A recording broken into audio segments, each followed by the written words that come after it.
తాకట్లో ఉన్న మీ బంగారాన్ని విడిపించి ఆ రోజు ఆన్లైన్ రేటుకి కొంటాం. Sharma gold company. నమస్కారం, వెల్కమ్ టు సుమన్ టీవీ. నేను గీతాంజలి. ప్రస్తుతం మనతో పాటు ప్రముఖ జ్యోతిష్యులు బ్రహ్మశ్రీ నందిభట్ల శ్రీహరి శర్మ గురువు గారు ఉన్నారు. వారితో మాట్లాడదాం. గురుగారు నమస్కారం అండి.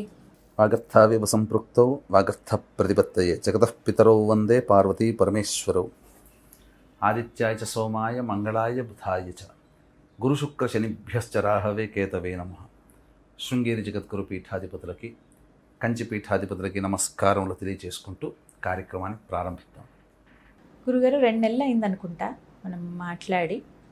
షడ్గ్రహ కూటమి ఈ ప్రభావంతో చాలా చూస్తాం ముందు ముందు అని అన్నారు. అప్పుడు తర్వాత కొన్ని చూసాము, చాలా ఇదనిపించింది. కానీ ఇంకా ప్రభావం తగ్గలేదా అని అనిపిస్తుందండి ఇప్పుడు ప్రస్తుతం జరుగుతున్నవి చూస్తుంటే. వాయు ప్రమాదాలు చూసాం, అగ్ని ప్రమాదాలు కనీసం వారంలో 2-3 చోట్ల ఇలా జరిగిందని వింటూనే ఉన్నాం.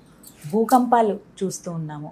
అంటే ఈ ప్రకృతి వైపరీత్యాలన్నీ ఒక ఎత్తు అయితే, మనుషుల్లో కూడా క్రూరత్వం అనేది ఇంకా ఇంకా అలా పెరిగిపోతుంది. అంటే అసలు ఎప్పుడు చూడని విధంగా మనుషుల్ని చంపేయటం కావచ్చు, అంతవరకు తెగిస్తున్నారు. సమాజంలో కూడా చాలా అసలు ఊహించని పరిణామాలు జరుగుతున్నాయి. ఇవన్నీ దేనికి సంకేతం అండి? షడ్గ్రహ కూటమి ప్రభావమేనా, లేకపోతే ఇంకా ఏమైనా ఉందా? ఇలాంటివి ఇంకా ఎన్ని రోజులు ఉంటాయి? మనకు ఇంతకుముందే మనం షడ్గ్రహ కూటమి ఉగాది సందర్భంగా 29 మార్చి రోజున సందర్భంగా జరిగిన కార్యక్రమాన్ని విశ్లేషించి చెప్పడం జరిగింది. అవునండి. చాలా ఇబ్బందికర పరిస్థితులు వస్తాయి, గ్రహాలు ఏమాత్రం కూడా అనుకూలంగా లేవు, ప్రమాదాలు జరుగుతాయని చెప్పడం జరిగింది. అప్పుడంతా కూడా చాలామంది ఏముంది అని చెప్పి కామెంట్స్ రూపంలో కానీ, లేకపోతే ఎందుకనంటే ఇదంతా ట్రాష్, మనుషుల నమ్మకాలతో ఆడుకుంటున్నారు, ఇవన్నీ మీకు శాస్త్ర అంతా కూడా తప్పు, ఇలా చెబుతుందా, భయపెడుతుందా, ఇలా అన్నారు. మనం భయపెడుతున్నామని ఎందుకు అనుకోవాలి, హెచ్చరిస్తున్నామని అనుకోవచ్చు కదా. మరి ఆ రోజు చెప్పినటువంటి విధానంగానే ఎన్ని భూకంపాలు వచ్చాయి. మొన్నటికి మొన్న ఇండోనేషియాలో భూకంపమా, మయన్మార్లో భూకంపమా, ఢిల్లీలో అటువంటి దాంట్లో భూకంపాల, ఆఫ్ఘనిస్తాన్లో భూకంపాలు, పాకిస్తాన్లో ఎన్ని చోట, ప్రతి చోట భూకంప తీవ్రతలు ఎక్కువగా ఉన్నాయి. తర్వాత బోయింగ్ విమానం పోయి దాదాపు 273 మంది మరణించారు. ఎక్కడో లండన్లో కూడా విమానం టేక్ ఆఫ్ సమయంలో పోయింది. మొన్నటి చూసి మనకు పాశమైలారమా ఇక్కడ ఉంది, పటాన్చెరు దగ్గర చిన్న బ్లాస్ట్ జరిగిందన్నారు. అప్పుడు చెప్పినప్పుడు భయపడతామని చెప్పి ఏదో 8 మంది చనిపోయారు అన్నారు. తీరా 3 రోజుల తర్వాత చూస్తే 50 మంది దాటిపోయారు. సంఖ్య ఒకరిద్దరు పోతే కూడా తక్కువ కాదమ్మా, 50 మంది దాకా పోయారనంటే అదేంటి? అగ్ని ప్రమాదం. తిరుపతి దగ్గర ఏదో రాజస్థాన్ ఎక్స్ప్రెస్ కూడా మంటల్లో కాలిపోయిందని అన్నారు. అంటే ఎందుకు జరుగుతున్నాయి ఈ అగ్ని ప్రమాదాలు, ప్రకృతి విపత్తులు ఎందుకు జరుగుతున్నాయి? ఒక్కసారి ఎవరైనా ఆలోచిస్తున్నారా? గ్రహాల తీరు బాగోలేదు, గ్రహ సంచారం అనుకూలంగా లేదు. పైగా ఈ మధ్య చూసినట్లయితే ఎక్కడైనా మోసాలు, అక్రమ సంబంధాల విషయంలో ఉండి రోజుకో కుట్రలు బయటపడుతున్నాయి. ముఖ్యంగా స్త్రీలు బలవుతున్నారు, స్త్రీల వల్ల పురుషులు కూడా బలవుతున్నారు. ఎటు చూసినా ఈ అక్రమ సంబంధాల వల్ల చంపుకోవడమే ఎక్కువగా వింటున్నాం ఇప్పుడు. ఒకప్పుడు విన్నామమ్మా, అసలు ఇటువంటివి లేవు. కానీ పతాక శీర్షికలో ఏ పేపర్ చూసినా, మొబైల్ పట్టుకొని ఏది వార్త విన్నా, ఏ సినిమా, ఏ ఛానల్లో పెట్టినా ఇవే కనబడుతున్నాయి. అన్నిటికంటే చాలా ఘోరమైనటువంటిది ఇంకొక 2 నెలల వరకు మనం అనుభవించక తప్పదు. జూలై, ఆగస్టు వరకు అనుభవించక తప్పదు.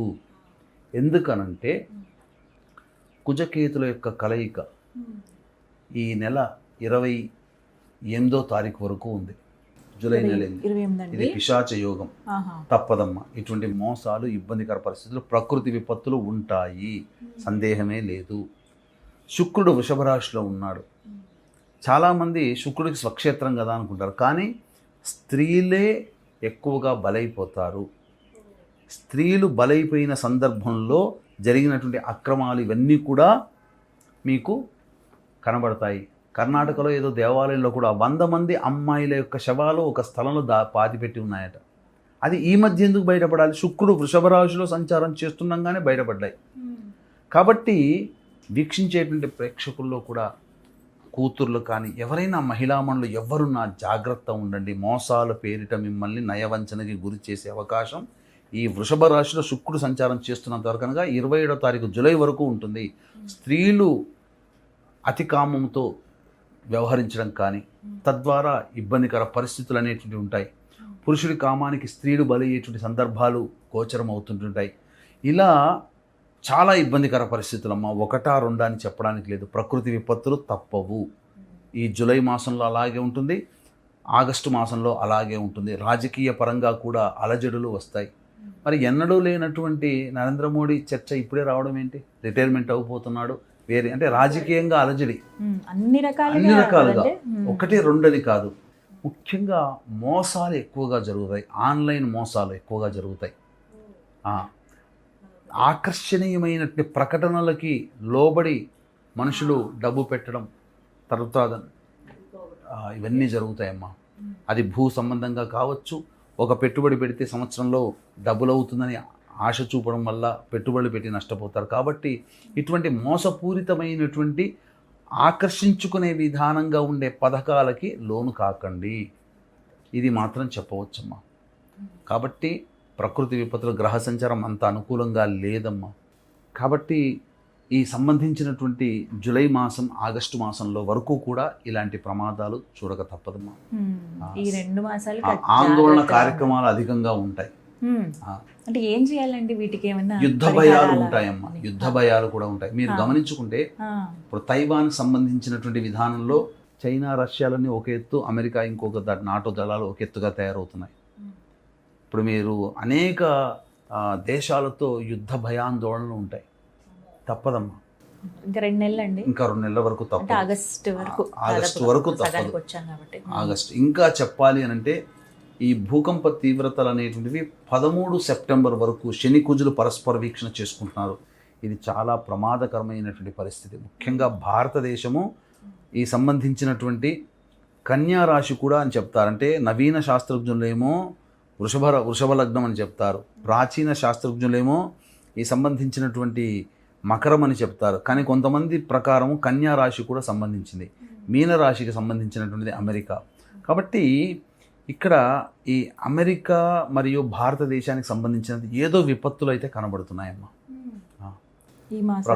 ఈ సెప్టెంబర్ వరకు తప్పదు.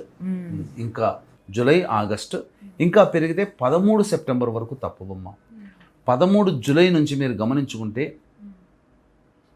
ఎలాంటి స్థితి ఉంది అని అంటే, శని వక్రీకరించి ఉన్నాడు. 27 జూలై వరకు కుజుడు సింహరాశిలో ఉంటాడు. మీనరాశిలో ఉన్నటువంటి శని వక్రీకరించి కుంభరాశిని కూడా ఆక్యుపై చేస్తాడు. కాబట్టి కుంభరాశికి సింహరాశికి సమసప్తకాలు. కాబట్టి ఈ ఇద్దరికి శని కుజులు కలిస్తే గ్రహయుద్ధం అని అంటారు.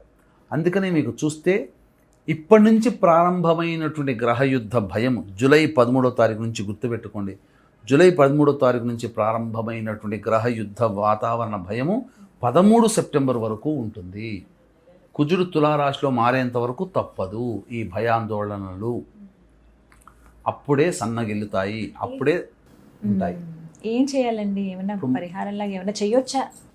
అందరూ కూడా మన దాకా అంటే ఇప్పుడు చెప్పాలంటే సమాజంలో మోసాలు ఎక్కువైపోయాయి. కాబట్టి వీక్షించే ప్రేక్షకులు కూడా సమాజంలో అన్య కులస్తులు, అన్య మతస్థులకి ప్రభావానికి గురయ్యేది ఎక్కువగా ఆడవాళ్ళే, మోసాల పేరిట. కాబట్టి ఈ ప్రేమ అని ప్రేమిస్తున్నాము, ఇష్టపడుతున్నాము అనేటువంటి మాటలకి లోను కాదు. ఎందుకంటే గ్రహాలు అనుకూలంగా లేనప్పుడు మాయనే నమ్ముతారు జనాలు, మంచిని నమ్మరు.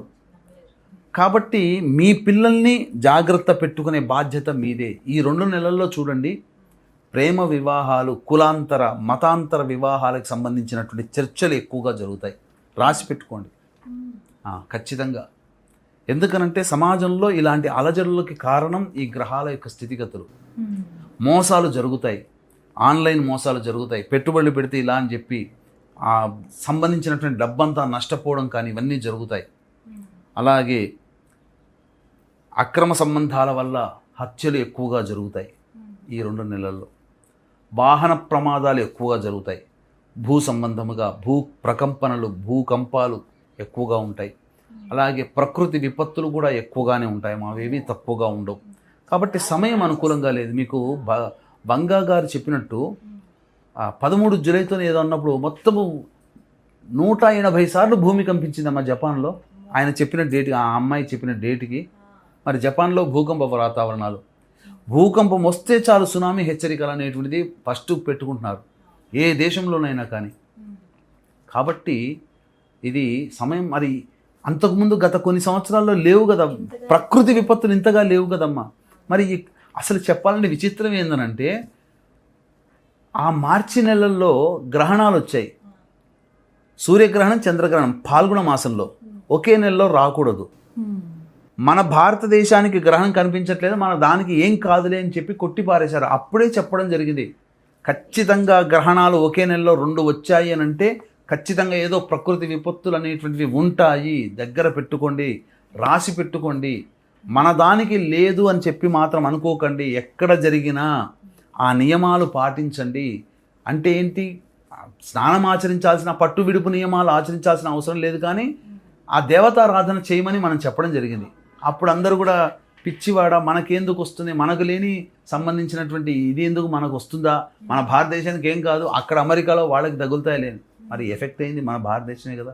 270 మంది చనిపోయారు. అసలు మామూలు విషయం అమ్మ. సర్జికల్ స్ట్రైక్స్ జరిగిన ఈ షష్టగృహ కూటమి తర్వాతనే పాకిస్తాన్తో ఆపరేషన్ సింధూర్ అనేటువంటిది అప్పటిదాకా జరగనటువంటిది ఎందుకు జరిగే తీవ్రవాద హెచ్చరికలు. కాబట్టి మళ్ళీ ఇక్కడ మళ్ళీ మర్చిపోయాం ఇంకొక విషయం, తీవ్రవాద సంబంధమైనటువంటి కార్యకలాపాల వల్ల కూడా మళ్ళీ ఏదో యుద్ధ భయ వాతావరణం అన్ని దేశాల్లో పొంచి ఉండబోతుందమ్మా. ఖచ్చితంగా సామూహికంగా మానవ హననాలు, బాంబ్లాస్ట్, మానవులే పేల్చుకొని బాంబ్లాస్ట్ చేస్తున్నారు కదా ఈ మధ్య, అట్లా కూడా జరుగుతాయమ్మా. ఏదో మొత్తానికైతే మాత్రం ఈ యొక్క మ్యాక్సిమం 13 సెప్టెంబర్ వరకు తప్పదు. జూలై 13 నుంచి 13 సెప్టెంబర్ 2 నెలల పాటు తప్పదు. చాలా జరుగుతాయి ఇట్లాంటివి, సందేహం లేదు. మళ్ళీ ప్రతిరోజు వినాల్సినటువంటిదే. ఇటువంటి వార్తలు వినక తప్పదమ్మా. మన దాకా రాకుండా ఉండాలి అని అంటే ఏం చేయాలంటారు? కాలాన్ని శాసించేవాడు కాలభైరవుడు. కాబట్టి కాలభైరవ ఆరాధన అనేటువంటిది ఖచ్చితంగా చేసుకోవాల్సిందేనమ్మా, తప్పదు. ప్రతి ఒక్కళ్ళు చేసుకోవాల్సిందే, దేవతానుగ్రహం చేసుకోవాల్సిందే. కాబట్టి ఎక్కడ మీకు దగ్గరలో ఉన్నటువంటి దేవాలయంలో పూజ హోమాది కార్యక్రమాలు ఉంటాయో కార్యక్రమంలో అంతా కూడా పాల్గొనే ప్రయత్నం చేయండి. పెద్ద కష్టమేం కాదు, మన ప్రాణం కంటే ఎక్కువ మనం సంపాదించుకునే డబ్బు కాదు. కాబట్టి అందరికీ కూడా విచిత్రమైన వ్యాధులు కూడా ప్రబలుతాయమ్మా.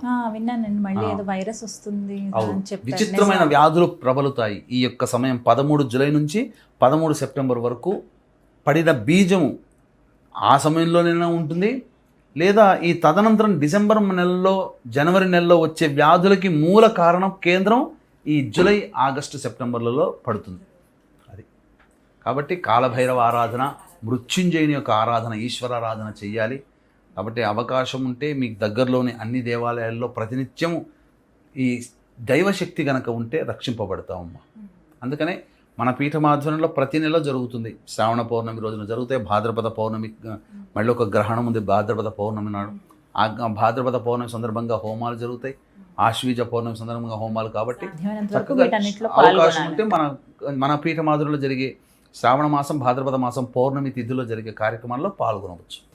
చక్కగా వివరించారండి, ధన్యవాదాలు గురుగారు. సర్వం శ్రీ ఉమామహేశ్వర పరబ్రహ్మార్పణమస్తు.